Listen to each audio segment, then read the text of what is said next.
Samahoro kuri mwese bakomeje gukurikira Rwanda for English platform yawe yo kugira ngo igufashe kumenya icyongereza, igumenye bugufasha kumenya icyongereza mu gihe gito cyane. Of course iki gice cyo mukunda cyane tugarutsemo ni cya kindi cya Tech Basics, aho tukugezaho ibintu byibanze ku ma device y'ikoranabuhanga y'amatelefone cyangwa se n'amakompiyuta, waba ukoresha Android, iPhone, iPad, tablet n'ibindi bitandukanye.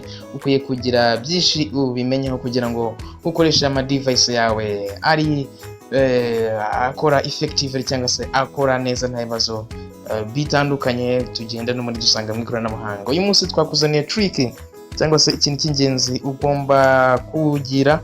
Ni ngombwa ko dutunga ama application yacu ari mu ma device yacu ari updated. Ama application yacu dukoresha mu telefone, mu ma PC agomba kuba ari updated.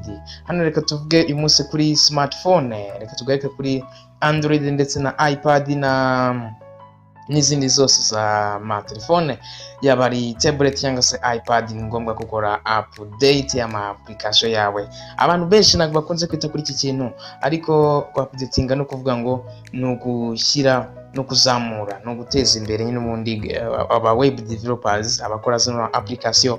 Hari ibintu babona bitagenda neza, wenda ni iby'umutekano w'abantu w'abazikoresha, bishobora kuba ari uburyo igenda gahoro, bishobora kuba ari ibintu bitandukanye, bakagenda babikosora kugira ngo aba users bazo bakomeze kuryoherwa. Rero niba bayishyize ku rundi rwego cyangwa se bayapdatinze, nawe ni ngombwa ko ubikora kugira ngo ukomeze kuryoherwa na application runaka waba ukoresha.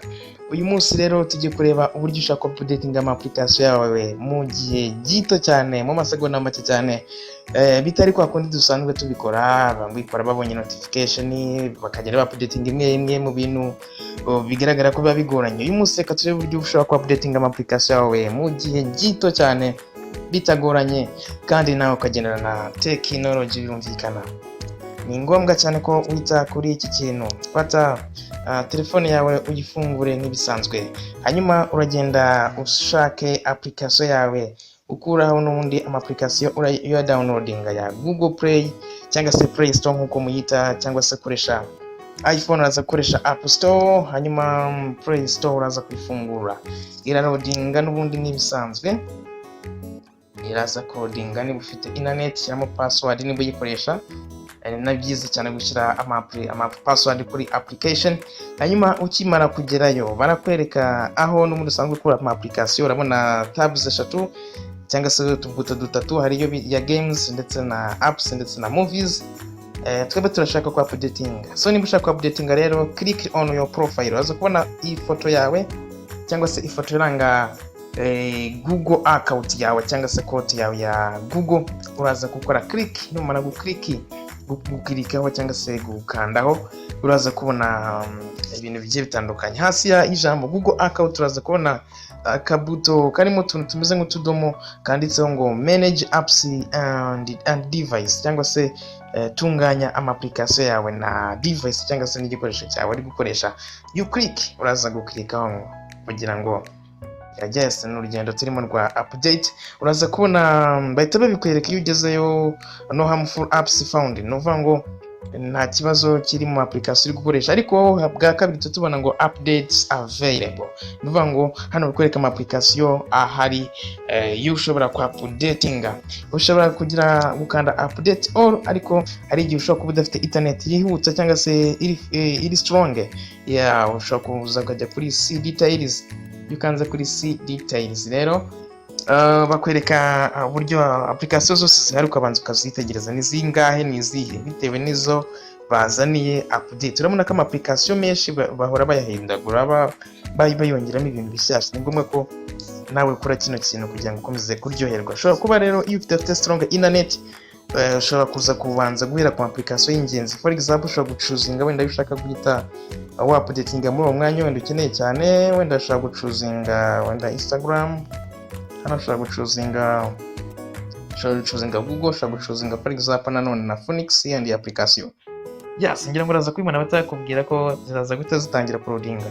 Nizitangira uploadinga ngira ngo handi hari update all, hayisajya cancel all.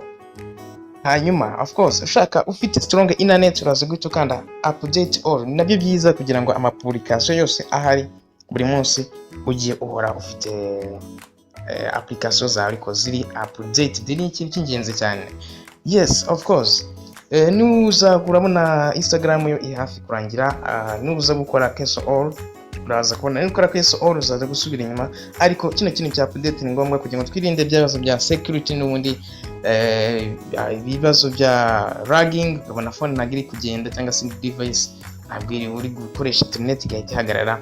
Ni ngombwa ko updatinga amaps. Next video tujye kwereka ibintu byinshi bigiye bitandukanye ugomba kumenya kuri device zawe zitandukanye. Nizeye ko rino somo was much more helpful, ryari ingenzi cyane kuri wowe.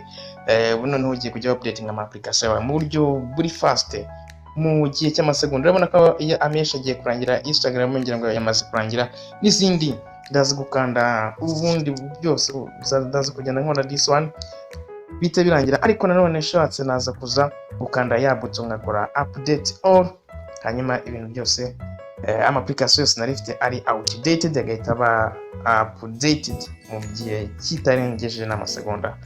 Merci beaucoup kubana natwe, turabakunda cyane kandi mukomeze mugire amahoro ya Nyagasani. Komeza kurikire iyi platform y'icano yawe. Love you so much.